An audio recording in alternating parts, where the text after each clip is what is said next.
Hello survivors, thank you for taking the time to listen to this story, if you haven't already done. So please subscribe. The first time I understood the world was ending, I was standing in checkout line 4 at Braddock's Market with a case of bottled water balanced on my hip and my 8-year-old daughter, Maya, tugging on my sleeve because the man 2 customers ahead of us wouldn't stop coughing on the cashier. At first I thought it was just another flu, another bad headline. The guy was pale, sweaty, swaying, eyes glassy as he fumbled for his wallet. The cashier kept leaning back, trying to make a joke of it, but her smile looked stapled on. I watched the man's chest stutter like a misfiring engine, and felt that old SWAT instinct prickle along the back of my neck. Crowd, limited exits, one obvious choke point. I shifted so my body was between him and Maya and scanned the store like it was a hot call. Emergency exit at the back, next to the stockroom. Fire door at the far wall. 2 main entrances, both already clogged with people and carts. Overhead, the flat white lights hummed, too bright, too calm, pretending this was just another Tuesday. Maya tugged harder. "Dad, he's gross." "I know," I murmured, squeezing her hand. "Eyes on me, bug." "Not him. I used to be a SWAT sniper. My job was to wait, watch, take the shot only when I was sure." But waiting had gotten people killed before, and the way that man's head lolled to the side, the purplish tint around his lips, the little thread of foam at the corner of his mouth. He shouldn't have been standing. He shouldn't have been alive. He dropped his wallet. The cashier bent instinctively, reaching across the counter to grab it for him. That's when he grabbed her wrist and bit her. Not a clumsy drunk flail. Not a panicked scrabble. His mouth latched onto her forearm with the single-minded foresight seen in dogs on the training field. She screamed a high, ripping sound that split the air, and blood fanned across the counter in a bright red arc. People froze. For one insane second, the whole store went silent, like someone had hit mute. The man's jaw worked, tendons in his neck standing out as he tore a strip of flesh from her arm. The cashier collapsed, clutching the spurting wound, eyes huge with disbelief. Then the screaming started. The line behind me surged backward. A cart slammed into my spine. Someone knocked over a display of canned soup and metal clattered across tile. An old woman slipped, went down hard. Kids started crying. A man shouted for someone to call 911 like that would fix whatever the hell this was. My hand went to my hip on instinct. No service weapon there, not anymore. Just the weight of my concealed Glock inside the waistband, safety off, one in the chamber, because you never count on having time. "Get behind the candy rack," I told Maya, already moving her. My voice came out steady, clipped, the way it had on radios for a decade. "Crawl if you have to. Stay low, stay quiet. Do not move until I tell you. You hear me?" Her eyes were wide and wet. "Dad." "Say it back, bug." I could feel my pulse in my teeth. "Stay low, stay quiet. Don't move until you say." "Good." I pushed her behind the waist-high display of chocolate bars and gum, then stepped away from her, drawing the Glock and bringing it up into a 2-handed grip without thinking. My world narrowed to the front of the store. The coughing man, no, the thing had followed the cashier to the floor. He was on his knees, hunched over her like a feeding animal. He wasn't just biting, he was chewing. Flesh and cloth slurped through blood-slicked teeth as he tore at her arm, her shoulder, her throat.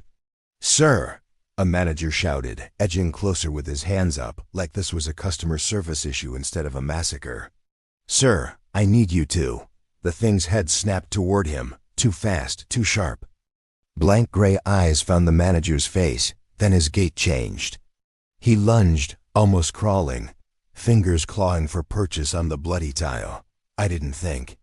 I stepped up onto someone's abandoned cart, gaining a few precious inches of line of sight over the chaos. The crowd bucked around me, people trying to flee in every direction at once. The manager stumbled backward, slipped in the spreading red and fell. I'd been trained for barricaded gunmen, hostage takers, suicide bombers. Not this. No one had briefed me on what to do when the suspect was dead, but still moving. Doesn't matter. Threat, distance, background, I told myself. Move. I indexed the front sight on the thing's torso and fired.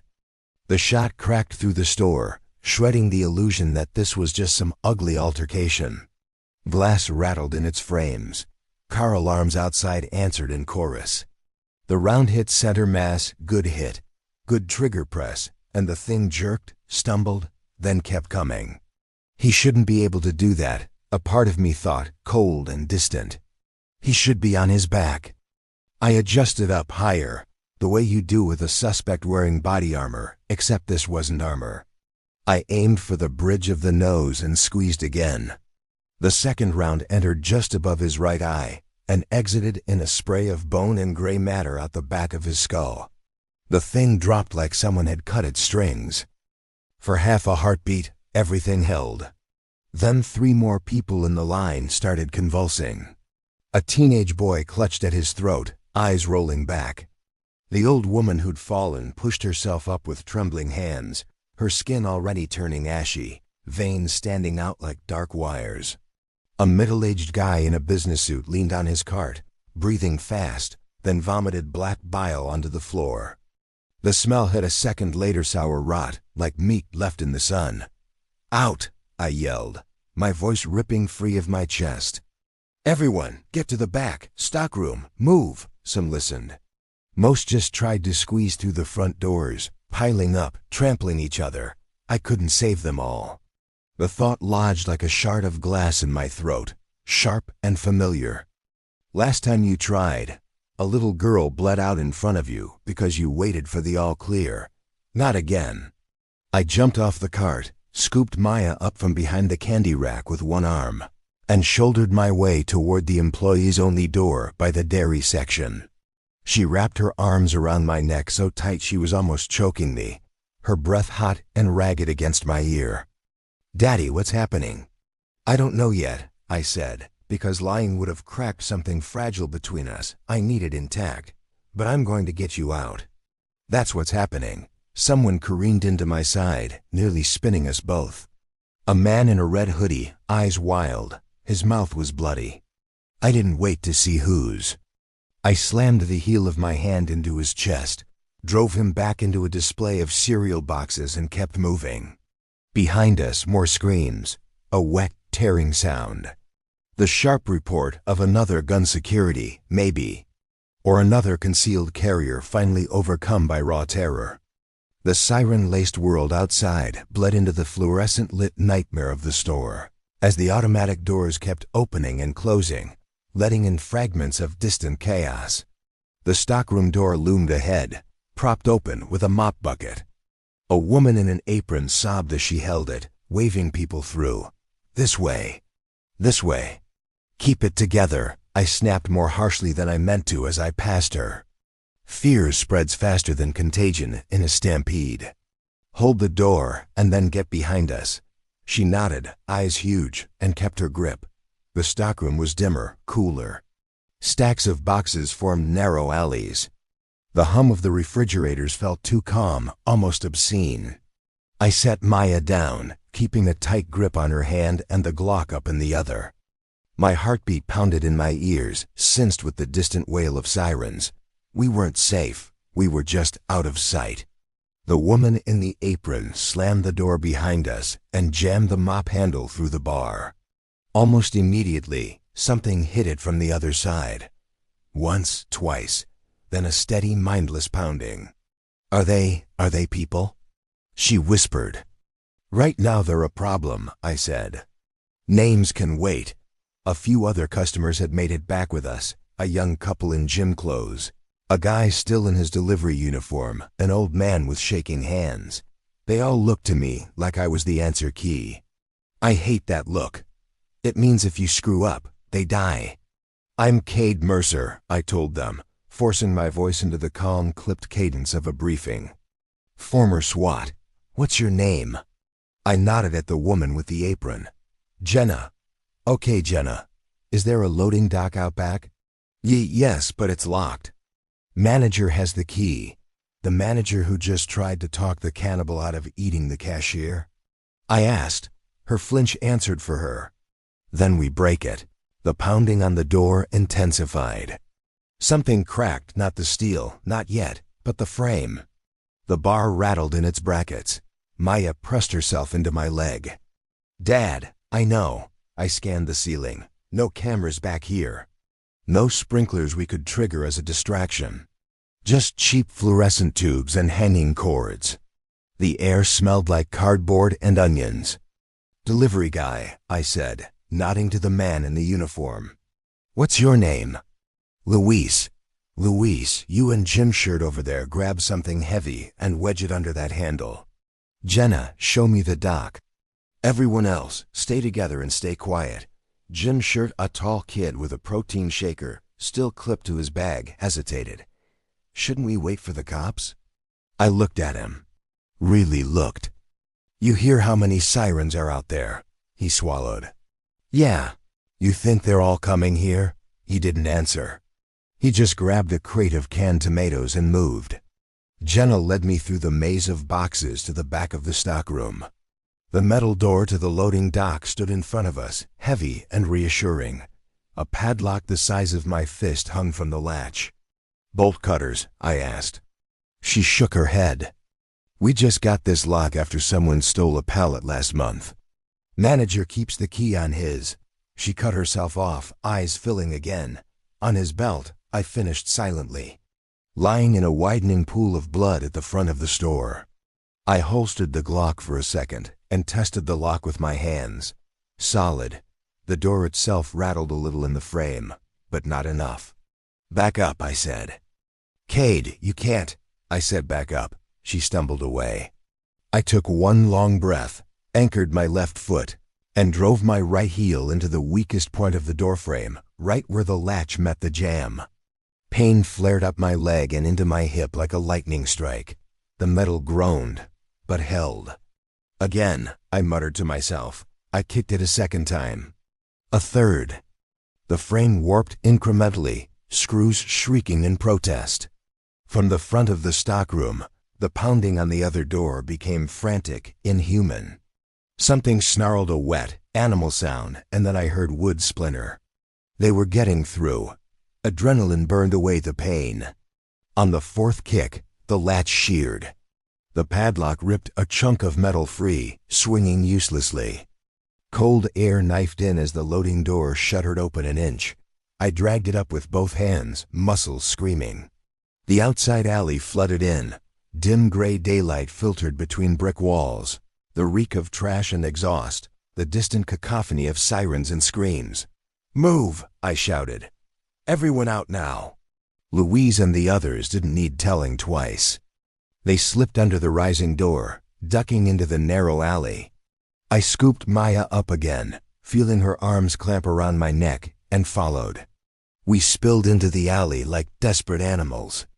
To our left, the alley dead-ended into a chain-link fence topped with coils of rusted barbed wire. To the right, it opened onto the main street, where chaos reigned. Cars at odd angles, one with its hood crumpled around a light pole, smoke curling from beneath. People running. Others. Not. A woman staggered past the mouth of the alley, clutching a baby to her chest. Behind her, a man whose face was half torn away lurched in pursuit, dragging a broken leg with a sickening scrape. He caught her by the hair and yanked her back. I looked away. You can't save everyone. You tried, remember? How did that end? Back wall, I said, forcing my focus narrower. There's a parking structure across the street. If we cross through on the lower level, we can get to my truck on the third. From there, we're not stuck on foot when this thing spreads. Louise blinked at me. How do you know it'll spread? I met his eyes. You really think this stays in one store? He didn't argue. We hugged the brick as we moved toward the street, keeping low. Every step felt like wading into deeper water with weights on my ankles. The Glock was warm in my hand, the stippling biting into my palm. I had 13 rounds left in the magazine, plus one in the chamber and another full mag on my belt. 28 chances to be right or wrong. At the edge of the alley, I stopped and peered around the corner. The Braddock's Market sign loomed behind us, its cheerful green and yellow letters smeared with something darker now. The front of the store was a writhing knot of people. Some trying to get in, some trying to get out, some trying to eat the ones in between. Across the street, the entrance to the parking garage yawned like a concrete throat, its interior dipped in shadow. A gate arm hung crooked, one end scraping the hood of an abandoned sedan. The sign above it read Clearance 7 in flaking white paint. No movement inside that I could see from here. I didn't like it. Too many blind corners, too many levels. But my truck was in there, and in the truck my go bag. Food, water, trauma kit, ammo, my rifle. Without those things, we were just meat with opinions. I glanced down at Maya. Her face was pressed into my shirt, wet with tears. "Bug," I murmured. She looked up, eyes red-rimmed. "We're going across the street, okay? You stay tucked behind me, and you do not let go of my belt, no matter what." She nodded, lower lip trembling. "What about them?" She tilted her head toward Louise and the others. "They stick with us," I said. "Or they don't, but we're moving now." I stepped out into the street. The air tasted like burned rubber and copper. A siren wailed close, and then Dopplered away. Somewhere a car alarm shrieked on endless loop. I kept my shoulders loose, eyes sweeping for movement, muzzle low but ready. Maya's small hand latched onto my belt from behind, her fingers shaking. We made it 3/4 of the way across before the first one saw us. He crawled out from under an overturned motorcycle, his right leg bent at an impossible angle. His eyes were milk white, filmed over, and his jaw dangled, broken and hanging slightly off-center. Dark blood smeared his chin. He sniffed the air once, twice, then fixed on us like a hound on scent. He moved fast, faster than any human with that kind of injury should. Hands slapping the pavement, dragging his ruined body forward with awful wet determination. "Louise," I snapped. "I see him," Louise said, voice high, unsteady. "Keep Maya behind me. If anything else moves, you yell." I stepped forward to meet the crawler, raising the Glock. My front sight bounced just a little too much. I exhaled long and slow, like I was back on a rooftop in body armor instead of on cracked asphalt in a t-shirt. The world tunneled down to the gray, ruined face coming at us. I didn't want to waste a headshot on something that slow. But slow was still lethal if it reached my daughter. I put one bullet straight through his left eye. His body jerked, then collapsed in a limp heap, momentum carrying him another foot before he stopped. The smell that rolled off him when I stepped past was thick and cloying, flies already homing in. "Stay with me," I murmured, mostly to myself. We reached the shadow of the parking garage. The temperature dropped a few degrees as we crossed the threshold from ruined daylight into concrete gloom. My pupils dilated, fighting to adjust. Fluorescent strips overhead flickered, some dead, some buzzing. "Everyone inside," I said. "Stick to the wall. Watch your footing. If you see anything move that isn't with us, you say something." Our footsteps echoed, too loud. I hated it. Every sound we made folded back on us, amplified. Somewhere deeper in the structure, something metal clanged, maybe a car settling, maybe something else. "Where's your truck?" the old man asked, voice shaking. "3rd level up," I said. "Black Tacoma, rear corner near the stairwell. If we get there, we have a shot at getting off this block before the streets go completely to hell. And if we don't?" Jim Shirt asked. "Then we find a place to make a stand," I said. But I didn't to drag my kid through that mess out there to die in a parking garage 5 minutes later. So let's move. We hugged the wall, following the curve of the ramp to the 2nd level. Cars sat at odd angles, some nosed into pillars, others abandoned mid-turn. Doors hung open. A few engines still ticked as they cooled. A cell phone lay face down on the concrete, its screen cracked and flickering. Halfway up, I heard it. A soft, wet dragging sound ahead, just around the bend. I threw up a fist. "Stop!" Everyone froze. The dragging continued, accompanied now by a low, gargling moan. It echoed weirdly between the pillars, making it hard to triangulate. Maya's grip on my belt tightened. "Dad," she whispered. "I know." I flicked a glance at Louise. "Keep them still. If anything grabs you, you yell, and you fight. Don't wait for me to save you." He swallowed and nodded. I moved forward alone, Glock up, weight balanced on the balls of my feet. My heart hammered, but my hands were steady. Training kicks in when fear gets too big. It's like muscle memory drags your mind along behind it. As I cleared the curve of the ramp, I saw him. He was wearing a Braddock's market apron. His legs were gone from the knees down, shredded stumps leaving a smear of red behind him as he dragged himself along the concrete. One arm hung uselessly by his side. The other clawed forward. His head lolled, then jerked up as my foot scuffed something small, a bottle cap, that skittered across the floor. His eyes locked onto me. There was nothing in them I recognized as human. "Jenna's friend," I murmured before I could stop myself. I'd seen him once or twice laughing with her by the dumpsters when I came for late-night groceries. He let out a sound like a clogged drain and started pulling himself faster, fingers leaving bloody streaks. I should have shot him immediately. Head, clean, quick. Instead I hesitated, that old ghost rising. The 12-year-old girl behind a bank window, her face pressed to the glass as the suspect screamed and waved his gun. And me on the rooftop with my crosshairs on his temple, waiting for the green light that came 3 seconds too late. The girl's name was Lily. She'd had braces and a purple backpack. "Don't do this to yourself," I muttered. The thing in the apron didn't care about my ghosts. He just kept coming. I sighted in and fired once. The shot echoed around the garage, louder than in the store. A fluorescent tube overhead popped, showering fine glass dust down. The round punched through his forehead and he went still. "Kade?" Louise called softly. "Clear," I said. My voice sounded rough in my own ears. "Let's keep moving, quietly. This place isn't empty."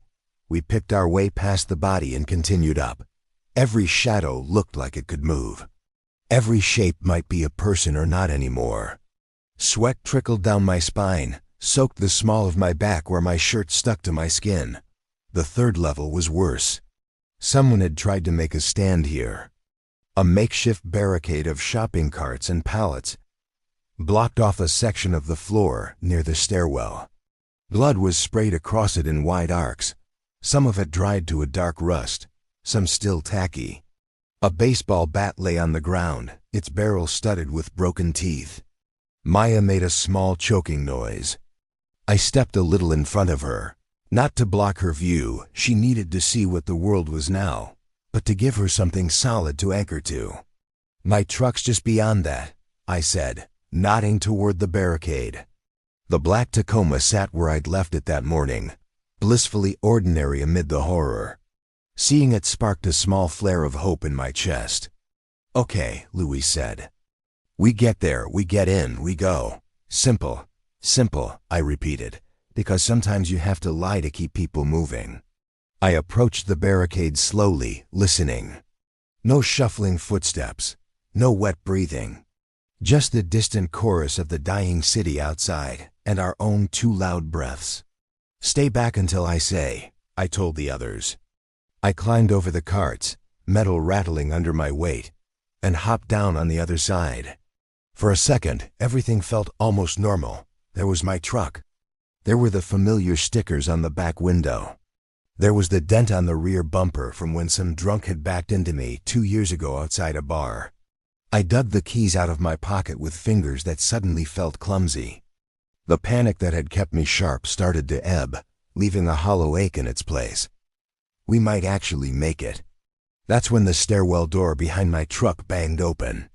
It slammed against the wall with enough force to flake paint. A figure stumbled out, half falling. For a split second I saw a uniform and my brain whispered, "Cop, thank God." Then the uniformed man turned his head, and I saw that half his face was gone, his jaw hanging by threads of muscle. His eyes were milk white. His hands, still in black duty gloves, clawed at the air. He wasn't alone. Bodies pressed behind him, jamming in the doorway. Some in uniforms, some in civilian clothes.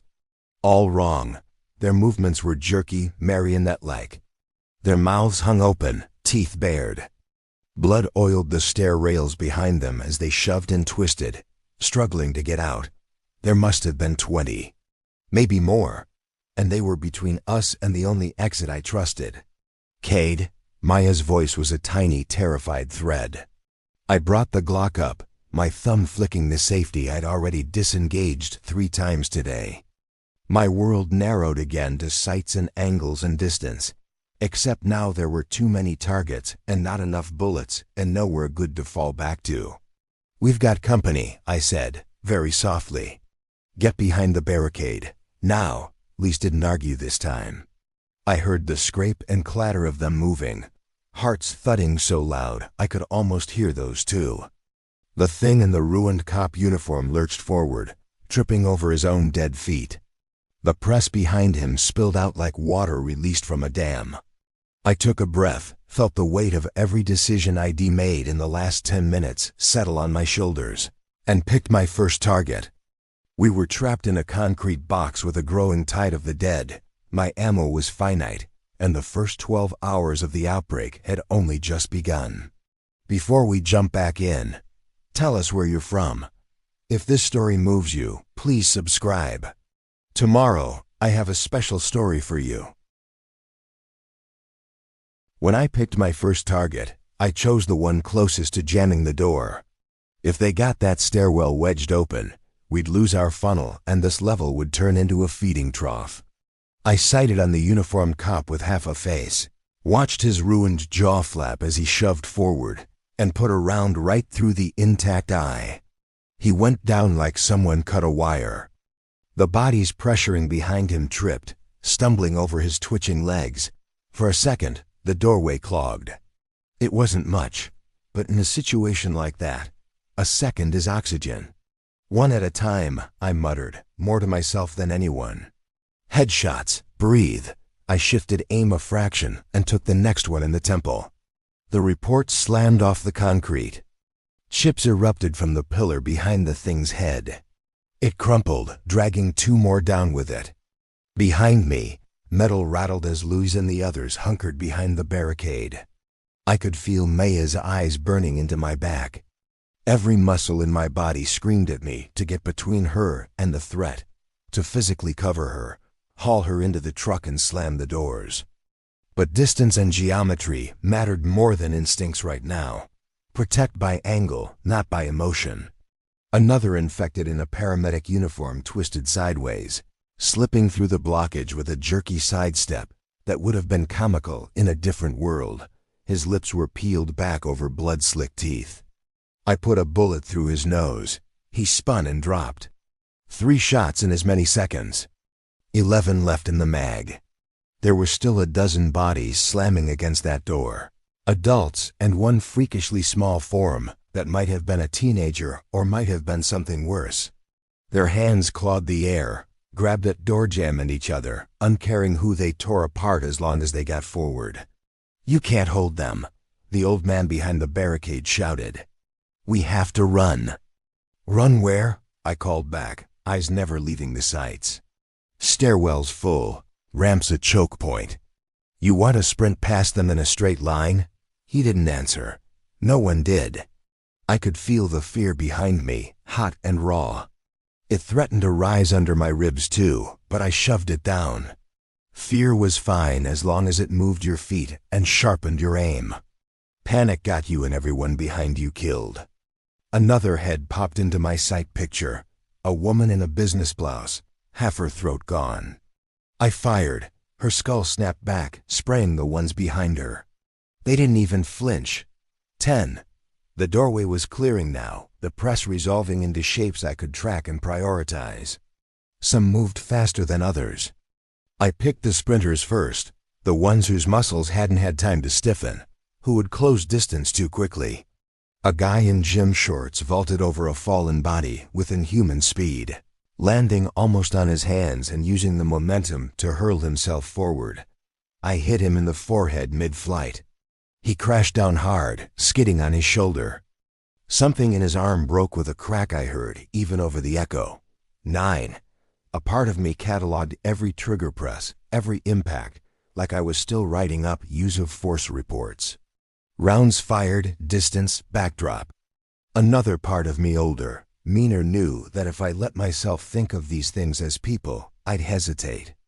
Lily's face flashed in my mind again, braces and terror and a purple backpack pressed to the glass. I welcomed it. Pain can be fuel if you burn it right. I did not hesitate. The horde thinned. The doorway went from a wall of bodies to a staggered drip of them. I stepped sideways toward my truck, keeping my front sight indexed on the focal point of the threat. I didn't like moving while shooting. Even handgun rounds deserve respect, but I needed that go bag. Kade, Jenna's voice trembled around my name. They're getting around the sides. Of course they were. A few had slipped free of the main flow, skirting pillars, moving in a broken arc that would cut off my angle if I stayed put. I pivoted, fired twice in quick succession. One head snapped, the other missed by an inch, the round sparking off concrete and ricocheting up into the ceiling. Shit, I hissed. 8.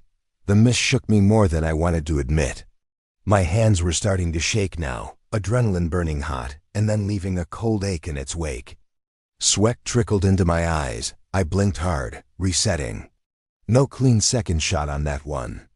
It limped closer, dragging the twisted foot, closing the distance too fast for comfort. I took 2 quick steps backward, giving myself another yard. "Louise," I barked. "When I say, pop up and grab my keys from my back pocket, you remember which truck is mine." "The black one," he said. "With the dent. Good. When you get the doors open, you throw Maya in first. You do not argue. Understood?" "Understood," he said, but his voice wavered. The limper reached for me. Its fingers were gray, nails torn. I pictured those fingers on Maya's skin, and something in my chest went ice cold. I planted my feet and put a round straight up through its nose. 7. The last of the stairwell crowd fell under a controlled series of pairs. 1-2, reassess 1. By the time the slide locked back, the doorway was clogged with motionless bodies slumped in each other as arms, like they'd all decided to take a communal nap. My ears rang. The cordite stink hung heavy in the air. "Clear," I called. I didn't feel clear. But the doorway was no longer spilling death. I dropped the empty mag into my pocket, never leave brass and metal behind if you can help it, and slapped the fresh one in with a practiced upward strike of my palm. Slide release, new round chambered. 13 more chances. "Louise now," I said. He scrambled up from behind the barricade and ran hunched to me, using the carts as partial cover. His eyes were wide, pupils blown. "Keys," he panted. "Back pocket," I said, shifting my weight just enough that he could snatch them without tangling us both up. It was a stupidly intimate gesture in such a violent moment, the kind of thing that would have made us laugh on a range day. Now it just made the world feel narrowed down and desperate. He bolted for the truck. "Stay low," I called. "Check underneath before you open anything." He dropped into a crouch as he reached it, glancing under the chassis like I'd told him. "Clear." He popped the back door. "Maya!" "Jenna, old guy, in now." "You go with them," I told Jenna as she scrambled up to me, apron streaked with grime and drying blood. "You stay with Maya." "What about you?" she asked. "I'm not walking away from the rifle in that truck," I said. "It's the difference between hunting and being hunted." She swallowed hard and nodded, then sprinted for the open back seat where Maya was already clambering in, small limbs shaking. The old man followed, wheezing, one hand pressed to his side. Jim's shirt hesitated by the barricade, looking between the truck and the ramp. "We could just run," he said. "Head down we could. You run blind into this without wheels. You die tired," I said flatly. Truck, now. He glared at me, some young male pride flaring even now, then smothered it and obeyed. I backed toward the driver's side door, scanning arcs between pillars, listening for anything that wasn't us. Somewhere down on the second level, something clanged against a car, maybe metal settling, maybe something waking up. Come on, I muttered. Luis had gotten everyone into the backseat and passenger side. He leaned over to unlock my door from inside as I reached it. I yanked it open, slid in, and hit the door locks before the motion felt real. For half a second, just sitting in my own driver's seat felt obscene. The smell of old coffee and leather.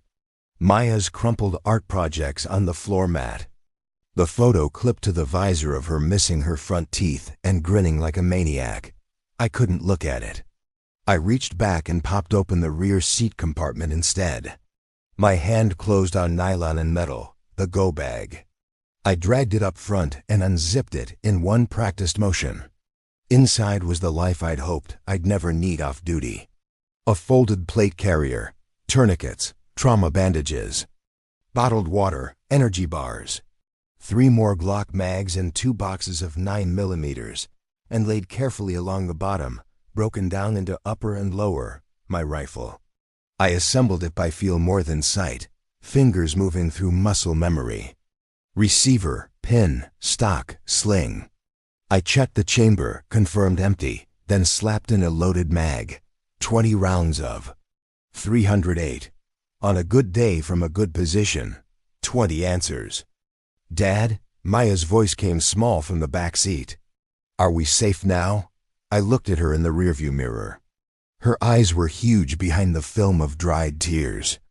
Jenna had an arm around her, knuckles white. No, I said. I heard every ounce of honesty in it. We're not. But we're safer than we were 10 minutes ago. That's the best I can give you right now, Bug. She nodded slowly, like an old woman wearing an 8-year-old's face. I started the engine. The familiar rumble settled into my bones, steadier than my pulse. For a heartbeat, I just listened to it as if it could drown out the sirens outside and the pounding in my head. Then I shifted into drive.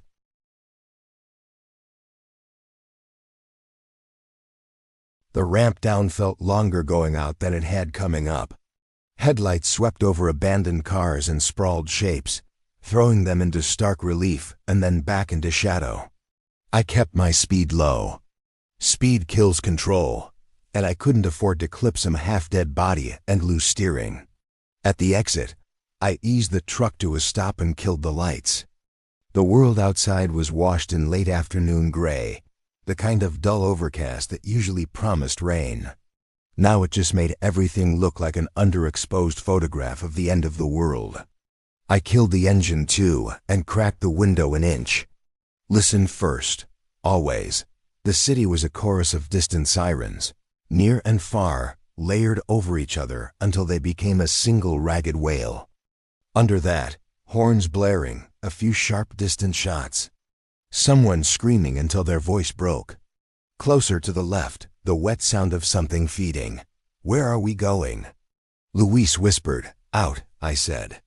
Away from crowds, away from tall buildings. I keep a map in the console. Jenna, glove box. She fumbled it open and pulled out a folded paper map, hands shaking. East side, I said. There's an industrial strip near the river, lots of warehouses, auto shops. Fewer apartments, more big bay doors and metal. Easier to fortify. I know a guy who runs a garage down there. If he's smart, he's already rolled down the doors. And if he's not? The old man asked. Then we borrow his tools, I said. I restarted the engine and rolled the truck out into the street. We passed Braddock's front entrance on the way out. I couldn't help glancing over. The automatic doors were shattered, glass blown inward. Bodies lay tangled in the crushed cart corral. A kid's sneaker lay in the parking lot, bright blue and alone.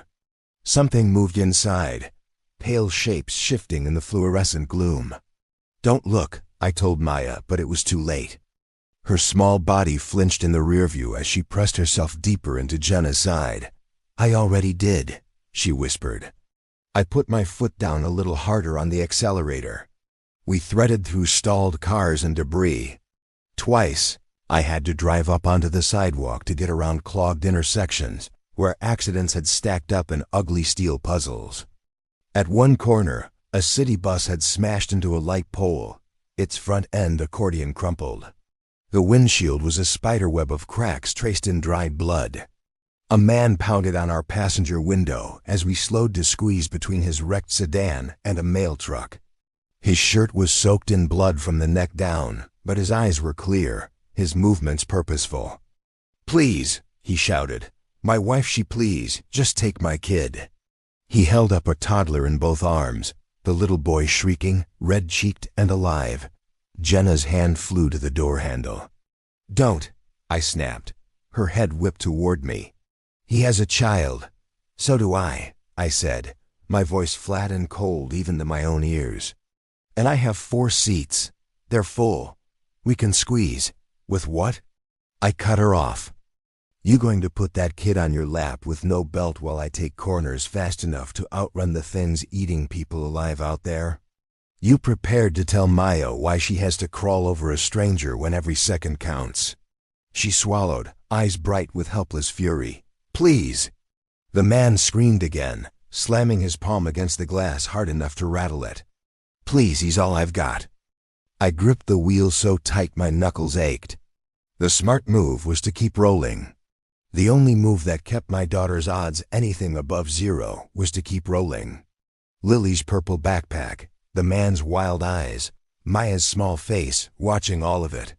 I rolled forward. The man's mouth formed a soundless word as we pulled away. Maybe it was coward, maybe it was please again. I didn't let myself lip read. "Dad," Maya said, voice tiny. "We could have helped." "We are helping," I said, eyes fixed on the road. "We're keeping you alive. That's my job. I can't do it if I break us trying to save everyone else." It felt like swallowing glass. Silence settled in the cab, thick and choking. Only the engine and the world outside spoke. By the time we reached the industrial district, the sky had started to bruise toward evening. The clouds picked up a sickly orange from scattered fires. Smoke smeared the horizon. The streets here were wider, lined with low warehouses and chain-link fences. Fewer people, fewer cars. Easier lines of sight. It felt marginally better, and that made my nerves hum harder. This was the kind of relative safety that made people sloppy. "Which one?" Jenna asked, clutching the map like it might shield her. "There," I said, nodding ahead. Harlow's auto sat on the corner, just like it had for the 15 years I'd known Ray Harlow. 2 big bay doors, 1 glass front office, fencing on both sides. The roll-up doors were down. The front door was shut. No obvious movement inside. "Is he a friend?" Maya asked. "He is the guy who kept my engine from dying so I could get you to school on time," I said. "That makes him family. And if he's—" The old man didn't finish the sentence. "Then we deal with it," I said. I pulled the truck up onto the curb and nosed it into the narrow driveway, bumper almost kissing the roll-up door. It gave us a hard barrier in front and metal walls on either side. Easier to defend if we had to. "Everyone stay in the truck until I say," I said. I slung the rifle, feeling its familiar weight settle against my chest, and stepped out into the cooling evening. The air here smelled like oil, hot rubber, and the faint copper tang that seemed to be everywhere now. My boots crunched on broken glass. I crossed to the front office door and tried the handle. Locked. I rapped on the glass with my knuckles. "Ray, it's Kade Mercer. Open up if you're in there." No answer. I leaned closer, shading my eyes with my palm to peer inside. The blinds were mostly drawn, but through a narrow gap I could see the waiting area chairs, the counter, the old coffee machine Ray refused to upgrade. A smear of something dark tracked across the linoleum. Not great. I circled back to the nearest bay door and pressed my ear to the metal. Nothing but the faint echo of our own truck ticking as it cooled. "Ray, if you're about to jump out and yell surprise, I'm going to put one in your radiator, I muttered. I stepped back and signaled to the truck. Louise rolled the window down a crack. Anything? Nothing I can hear, I said. We're going to make this place ours for the night. Louise, when I open this bay, you're my second. Rifle rounds go long and loud. I don't want to waste them inside. You take the Glock if we have to clear close. He paled. I've never shot anyone. Good, I said. Aim for the head, then you're not shooting anyone now either. He inhaled shakily and nodded. Jenna, you stay with Maya and the old man. Doors locked. If anything that isn't us tries to get in, you lean on the horn and don't stop. Noise is bad, but surprise is worse. I walked to the bay door chain and wrapped my hand around it. This was the part in movies where everything goes wrong. But movies never smell this sharp or taste this much like fear. I hauled the door up in one quick roll, dropping to a knee as it rattled open. Inside, the garage yawned in shadow. 2 cars up on lifts, a third half disassembled with its hood open. Tool chests, workbenches, Ray's battered radio on the corner, dead and dark, no movement. I clicked on my flashlight, low and tight, beam hugging the floor as I swept. And greater than clear left, I muttered. Clear right. No feet under the cars except a set of boots. Toes up. My stomach sank. I moved forward, rifle up, and followed the line of those boots to the person wearing them. Ray lay on his back under the nearest car, creeper wheels locked. His blue coveralls were soaked black from the chest down. A wrench lay on his stomach, his head lolled to the side. Ray, I said softly. His eyes were closed. I waited, counting in my head. 1, 2, 3. On 4, his chest hitched. I saw the bite then. A savage tear at the junction of neck and shoulder, flesh ragged and blackened around the edges. Someone had tried to bandage it with a roll of shop towels and duct tape. It hadn't helped. He opened his eyes. For a heartbeat, they were clear brown, the same eyes that had laughed at me over engines and beers for a decade. Kade, he whispered. His voice was a dry rasp. Figured you'd come here. My throat tightened. You picked a bad time to be right. He tried to chuckle and winced instead. How bad is it? I didn't look directly at the wound. I couldn't lie, and I couldn't tell him everything either.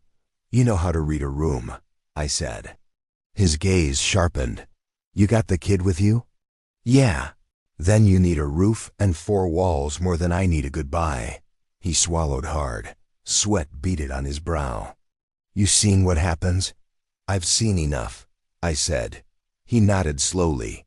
Figures. Listen, there's a breaker box by the back wall. Kill the main and flip it back on. Power's spotty, but you might get lights. Keys to the side door are in my desk. And there's a 12 gauge behind the tool cabinet. You know the one. I do, I said. His hand twitched, searching. I knelt and took it, calluses scraping my palm. Kade, when I go, don't let me, you know. The request hung between us, heavy as lead. I won't, I said. He closed his eyes, breathing shallow, and let go of my hand. I stood, throat burning, and forced myself to search the rest of the shop first. Motion, shadows, closets. I cleared it like I was back on a warrant team, every corner sliced, every blind spot considered, empty. When I came back, Ray's breaths were further apart. I checked my watch. It had been less than 15 minutes since we pulled up. First 12 hours, I thought. You didn't think they'd be filled with kindness, did you? I knelt again, rifle cradled in the crook of my arm, and watched his chest rise and fall. On the next rise, it didn't fall. I waited. When his fingers started to twitch, I brought the muzzle down and put a single round through his forehead. The crack inside the garage felt obscene. Bits of concrete dust drifted down from the ceiling. Thank you, I said, to him or to no one. We made Harlow's our temporary fortress. Louise and Jim Shirt dragged tool chests and heavy equipment to block the bay doors from the inside. Jenna found the breaker and coaxed half the lights back to life. The old man, whose name turned out to be Walter, sat on a stool by the office window, peering through a narrow slit in the blinds like an anxious owl. I dumped the go bag out on Ray's counter and started organizing. "Okay," I said, loud enough for everyone to hear. "Ground rules. Rule 1. Nobody opens an exterior door alone. You do it, you tell me first. Rule 2. If you get scratched or bitten, you say so, immediately, no hiding it. No, it's probably fine. You could feel fine until you're chewing on someone's face. Rule 3. We stay put until it's dark. Moving blind at night is suicide. At first light, we reassess." "First light?" Walter croaked. "How long you think this will last? A day? 2? I met his eyes. "Longer than that." He sank back, shoulders sagging. Lise raised a tentative hand like we were in class. "What about the cops? Or the guard? They'll set up shelters, right? Stadiums, schools." I thought of how the Braddock's manager had walked up to the first infected like a customer service problem. I thought of the uniformed cop in the stairwell, half his face gone and his eyes blind. "They'll try," I said, "and they'll draw crowds. You've seen how fast this spreads in crowds. So we hide." Gin Shirt said, jaw set. "We survive," I said. "Hiding is a tactic, not a lifestyle." While we talked, I kept my hands busy. Plate carrier over my shirt, side plates in, extra mags loaded and laid out. I found Ray's 12 gauge, just where he'd said, and checked the chamber. Empty. The ammo box beside it had 20 shells. 20 rounds of buckshot, 20 rounds of rifle, a truck with half a tank of gas, a handful of scared civilians. One 8-year-old girl who trusted me to make this make sense. It wasn't enough, but it was something. When the busy work dried up, the quiet moved in. The city outside kept screaming. Sirens, occasional gunfire, the Doppler whine of something heavy moving fast, maybe choppers, maybe jets. Once, a series of low booms rolled across the sky, rattling the windows. "What was that?" Maya whispered. "Could be gas explosions," Louis said, too brightly. "Cars, you know." "Artillery," I said. Lise paled. "On the edge of town," I amended. "Trying to contain this. Maybe." I checked my watch. A little past 6. Maybe 3 hours since the Braddock's checkout line turned into a slaughterhouse. It felt like a lifetime. Maya sat on a workbench swinging her legs, clutching a grease-stained rag Jenna had given her as a comfort object. She watched me with a seriousness that made my chest ache. "You used to do this a lot," she said suddenly. I blinked.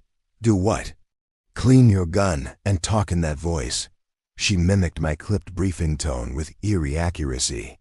"You'd come home late and say, 'It was just training bug.' And Mom would be mad and you'd say, 'I can't talk about it.'" She swallowed. "Was today training?" "No," I said softly.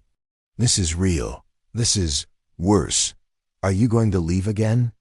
The question hit like a sucker punch. In her mind, all danger was tied to me walking out the door with a rifle and a vest. She didn't understand that the danger was everywhere now. "I'm not going anywhere without you," I said. "If I have to step outside that door, you're either behind me or behind something I trust with my life. That's my promise." She studied me for a long moment, then nodded once, accepting it with a gravity far beyond her years. "That's the thing about kids in a crisis. They don't need platitudes. They need promises you keep." We lasted at Harlow's until full dark. The plan had been to stay until dawn, but plans bleed when they meet reality. It started with a smell. Around 9, as the sky outside deepened from bruised to black, a new scent threaded in through the gaps in the bay doors. Rot and sewage we'd already adjusted to. This was sharper, chemical, and hot. "Do you smell that?" Jenna asked, wrinkling her nose. I did. I went to the office and peeled back the blinds a fraction. Far downtown, on the horizon, an orange pillar of flame clawed up into the sky. For a second, I thought it was just another building on fire. Then a second pillar rose beside it. "Napalm," I breathed, "or something close enough." In my line of work, you hear things. Rumors about contingency plans, worst-case scenarios, quarantine perimeters, kill zones. You tell yourself they're for dirty bombs, chemical spills, things that don't involve your neighbors gnawing on each other. I watched a third plume bloom further along the horizon, then a fourth. They weren't random. They described a line. "Kade," Louise said behind me. That looks like a ring." "Yeah," I said. "Are we inside it?" I stared at the crude circle of fire stretching across the distant sky. My mental map overlaid itself automatically. Braddock's, the industrial district, the river. "Yes," I said. Walter made a small wounded sound. "They're burning the city. They're trying to corral this," I said. "Push it inward, cook it out. Like burning a field to stop a wildfire." "And the people still in there?" Jenna demanded. I didn't answer. The roar of the distant firestorm grew, a low, constant rumble under the higher cries of the city. Ash began to drift down outside like dirty snow. "Change of plans," I said. "We leave now." "Now?" Lou sputtered. "In the dark?" "You just said." "I know what I said." My voice snapped sharper than I intended. I forced it down a notch. "But staying put only works if the world around you isn't literally on fire. They're tightening a noose out there. If we wait until morning, there might not be a gap left to slip through." "Where do we go?" Jenna asked. "The river," I said. "Fire can't cross water, and neither can most things if you pick the right crossing. There's an old service bridge north of here, barely used. No tolls, no cameras. If it's not blocked yet, it will be soon. We hit it now, or we don't hit it at all." "And if it is blocked?" Jim Shirt asked. "Then we find out how good I still am with a rifle at distance," I said. I turned to Maya. "Bug, gear up. Backpack, jacket. You stay between me and Jenna. You don't let go of her shirt unless I say." She hopped down from the bench, small hands suddenly precise, and practiced as she shrugged on her school backpack. The unicorn keychain on the zipper seemed obscene now. "Kade," Walter said softly, "I need to show you something." The tone in his voice tightened every muscle in my back. "What?" He rolled up his sleeve. A crescent of teeth marks dented the thin flesh of his forearm, purple and ugly, already ringed with spidering black veins. "It was when we were running for the back," he said. "Somebody grabbed at me. I thought it was just a nail or something. Didn't feel like much at the time." He tried to smile and failed. "Didn't want to slow us down." Jenna sucked in a breath. Louis swore under his. "You should have told me," I said. My voice came out low and cold. "I know your rules," Walter said. "But you needed another pair of eyes more than you needed a bullet in me right away. And I didn't want to die in a grocery store." He met my gaze steadily. There was no madness there yet, just a tired resignation. "How long ago?" I asked. He looked at the clock. 4 hours? Maybe more. Time's funny right now. I thought of Ray, of how fast the change had taken him. "Any fever? Chills? You feel wrong? Old," he said. "But that's not new." The bite looked bad, but not as advanced as Ray's had just before the end. Either Walter's system was slower or the infection wasn't as far along. "You got a choice," I said quietly. "You can stay here, lock yourself in the office, and see how it goes.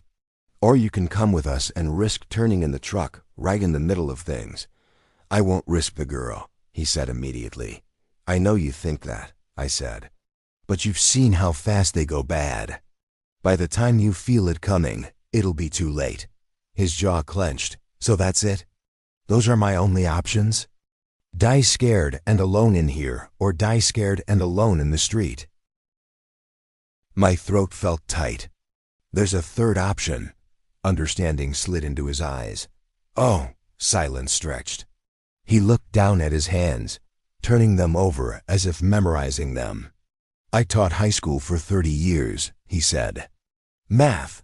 Thought that was the scariest thing kids would ever deal with from me." He huffed a small humorless laugh. "Guess I was wrong. You didn't do this," I said. Maybe not, but I can choose how I leave it. He looked up. You got enough bullets, son? Yeah, I said. I got enough, then do it here, he said. Out back. I don't want her to see.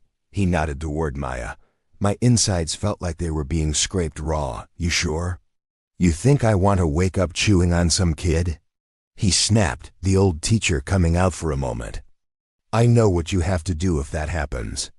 Better I make it easier on you. We stepped out into the alley behind Harlow's, just the two of us. Smoke drifted low between the buildings now, stinging my eyes. Somewhere close, something shrieked, then cut off with a wet gurgle. Walter shuffled a few steps away from the door and turned to face me. He squared his shoulders as if for roll call. You got any words? He asked. I shook my head. If I start talking, I won't pull the trigger. He nodded. Fair enough. He closed his eyes. I raised the Glock. For a second, my finger refused to move. My brain tried to overlay Lily's face on his, then Ray's, then the man in the street begging with his child in his arms. This is your job, something inside me said. Not SWAT, not anymore. But this. Keeping the living from turning into monsters that eat other living. This is the whole job now. I exhaled, felt the tremor leave my arm, and squeezed. The shot was mercifully quiet compared to the rifle. Walter sagged to the pavement. I stood there for a long heartbeat. The barrel still pointed down. The smell of burnt propellant sharp in my nose. I'm sorry, I said. Then I went back inside. Maya's eyes searched my face when I walked in. Kids know more than you want them to. I didn't let my expression tell her anything she didn't already suspect. Time to go, I said. The streets were worse in the dark. The fires downtown threw a hellish glow over everything, casting long writhing shadows. Our headlights carved a narrow tunnel of visibility that I hated. Every time something flashed at the edge of it, my heart slammed against my ribs. We took side streets as much as possible, avoiding main arteries where traffic had jammed and burned. Twice, I killed the lights and rolled forward on momentum when I saw movement ahead. Once it was just a pack of dogs, ribs showing, circling something on the ground. The second time, it wasn't. A cluster of infected gathered around an overturned SUV, their bodies slick with dark blood, tearing at shapes trapped inside. One of them turned as we coasted past, head cocked, as if listening. I didn't breathe until we were 3 blocks away. How much longer? Jenna whispered. 10 minutes if the bridge is clear, I said. Forever if it's not. We passed a gas station fully engulfed, flames licking at the canopy. The heat washed through the truck for half a block. The sign out front still scrolled its digital specials. 2 for $1 hot dogs, half off car wash with fill-up. At the next intersection, a police cruiser sat crosswise, light bar dark, doors open. I slowed, scanning. No bodies visible, no movement. A radio crackle bled into the cab then, startling all of us. I realized it was coming from the dash my truck radio, still set to the old SWAT band out of habit. Repeat, all units fall back to secondary perimeter at. The transmission dissolved into static, then came back in on top of itself. Do not attempt to engage without head trauma. They are not responding to. More static. Containment breached at. The voice cut off mid-sentence. Lou swallowed audibly. That sounded bad. That sounded like we're on our own, I said. The service bridge loomed ahead a few minutes later, a narrow 2-lane strip of concrete over the black ribbon of the river. No toll booths, just a faded sign and a single streetlight at the near end. Under that light, 3 vehicles had been pushed into a rough barricade. Behind them, a pair of sand-colored Humvees and a camouflage-clad figure pacing with a rifle. Military, Jenna breathed. Guard, I said. Maybe active duty if they pulled them in fast enough. Doesn't matter. They're gatekeepers now. I rolled the truck to a stop half a block back and killed the headlights. We can't go back, Lou said. You saw the fires. We stay on this side, we burn or we get eaten. I know, I said. So we go forward. Jim Shirt's voice shook but held. There are guys. They'll let us through. Maybe, I said. I watched the soldier pacing. His posture screamed exhaustion. His movements were jerky. Every few seconds he stopped to rub his face with one hand, like he could wipe the nightmare away. How many trucks you see lined up at that checkpoint? I asked. They looked. The road ahead was empty. Maybe we're early, Louis said. Maybe they're not letting anyone through, I said. Silence. I'm going to find out, I said. Stay here, door's locked. If you see me drop, you get behind the wheel and you punch it somewhere that isn't this bridge. Don't argue, just go. Dad, I'll be right where you can see me, Bug, I said. You keep your eyes on me, okay? She nodded, face pale in the dim light. I slung the rifle and stepped out, hands raised to shoulder height as I walked slowly toward the makeshift barricade. Soldier, I called when I was within easy shouting distance. Coming up unarmed, it was technically a lie. The Glock was still at my hip, but the rifle stayed slung, barrel down. The soldier spun, bringing his weapon up to his shoulder with mechanical speed. Muzzle flash suppressed, stock snugged tight. The motion was pure training. Stop right there, he shouted. His voice cracked on the last word. I stopped. I'm not infected, I said. I've got a kid in the truck back there, 3 other civvies. We're just trying to get across. No one crosses, he said. Turn your vehicle around and return to your residence. He said it like he'd said it 100 times already, the words worn smooth. Look behind you, I said. You see any residences left? His jaw clenched. Orders are orders, sir. Sector is compromised. Bridge is closed to all civilian traffic. Then open it for human traffic, I said. We can walk. He shook his head. Perimeter's hot on the other side. We're holding here until, his radio crackled. A voice screamed something unintelligible. Gunfire bled through the speaker, sharp and frantic. The soldier flinched. How long you been on that frequency? I asked quietly. He didn't answer. You know as well as I do, no one's coming to relieve you, I said. You stay here, you're a scarecrow with a rifle. You come with us, you're another gun on our side. His grip tightened on his weapon. For a second, I thought I'd gotten through. Then he shook his head like a dog shaking off water. Turn around, sir. Last warning, behind him, movement. At first I thought it was the river catching the light. Then the shadows beyond the barricade coalesced into shapes. Dozens of them, maybe more, swaying and shambling at the far end of the bridge, drawn by the sound of our voices. The soldier hadn't seen them yet, focused on me. His back was to the growing mass. Behind you, I said. I said last warning. He shouted, stepping forward. His hands shook now. Sweat gleamed on his upper lip. Behind you, I repeated, more urgent. He sneered. You think I'm going to fall for that? The first of the infected hit the faint pool of light from the far street lamp, and the soldier finally noticed the change in the air. He half turned. His curse was short and heartfelt. Back in your vehicle, he yelled. Now! He pivoted fully, shouldering his rifle toward the oncoming tide. They were coming fast now, drawn by the sound and the motion, some scrambling over the tops of the cars in the barricade, others squeezing through gaps. I ran backward, keeping my eyes on the scene as I moved. My heart hammered against my ribs. The soldier opened fire. Tracers stitched the darkness, cutting down the first rank. Bodies tumbled off the sides of the bridge, splashing into the black water below. The ones behind just climbed over them. Dad! Maya's voice shrieked from the truck. I see them. I shouted back, stay down. The soldier's magazine ran dry faster than he expected. They always do when the target keeps coming. He fumbled a reload, dropped the mag, cursed, snatched another from his vest. They were almost on him. Time narrowed. I dropped to a knee behind the cover of a parked sedan, unslung the rifle in one smooth motion, and braced it along the hood. The world snapped into a familiar tunnel through the scope. I put the crosshairs on the soldier's head. Not the infected. Him. He was backpedaling now, firing wild into the mass, rounds going chest high and wasted. They were 3 steps away. 2. 1. If he went down in their arms, he'd be another set of teeth and hands in seconds, right at the choke point. They'd surge past him and over the barricade like water. "Don't think," I whispered.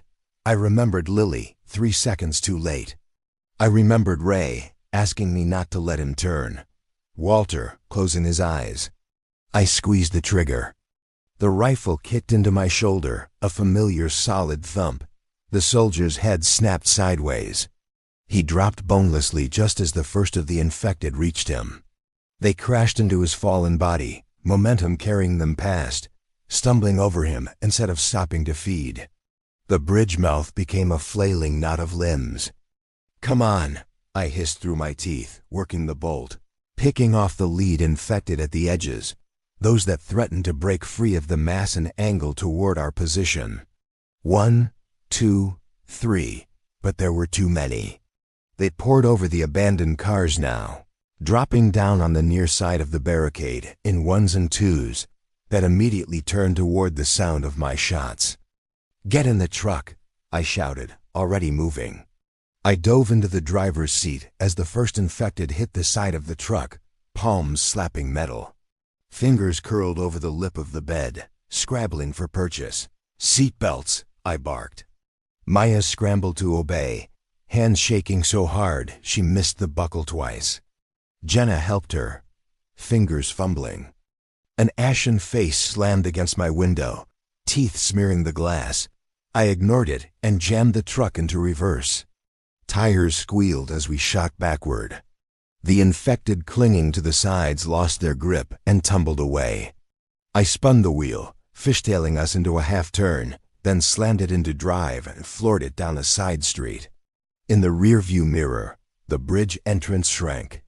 The infected swarmed over the barricade, a tide of gray and red under the harsh white of the streetlight. The soldier's body was just another dark shape under their feet. Did you shoot him?" Louise whispered. "Yes," I said. Silence. "Why?" Maya asked. Her voice shook. "Because it was the only way to stop them from piling up right there," I said. My hands were ice on the wheel. "Because if he'd fallen in their arms, we'd be dead. Because I promise you, if he'd had a second to think it through, he would have asked me to." It felt like begging her to understand. Like begging myself. No one spoke. I drove until the fires behind us were a distant glow and the sirens became a kind of background static. We ended up on a low ridge overlooking the river. The city spread below us like a sick animal. I pulled the truck behind an old maintenance shed covered in graffiti and cut the engine. For the first time since Braddock's, true silence fell. No engine, no sirens. Just the faint crackle of distant fire, and if I strained, the soft slap of the river against its banks. I checked my watch. It had been a little over 12 hours since the man in line 4 started coughing on the cashier. "I thought surviving the first 12 hours would feel like winning," I said quietly. "It doesn't. It just feels like I then dropped at the starting line of a race I never wanted to run." Maya leaned forward between the seats and wrapped her arms around my neck from behind, small and fierce. "You're still here," she said. "That's winning." I closed my eyes for a second, letting that sink under my skin like medicine. When I opened them, I looked out over the burning city. Plumes of smoke rose in thick columns, lit from below by orange and red. Somewhere out there, people were still running, still hiding, still making the same ugly choices I'd made or worse ones. We had a ridge, a truck, a rifle, a handful of shells, and each other. 12 hours down. No idea how many to go. As I watched, something shifted in the darkness below. Not the random scatter of individuals, but a mass moving with grim, horrible purpose.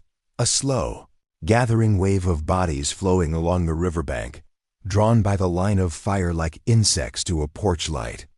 They were heading our way. 2 more great stories are next. Don't miss them. Subscribe and turn on notifications.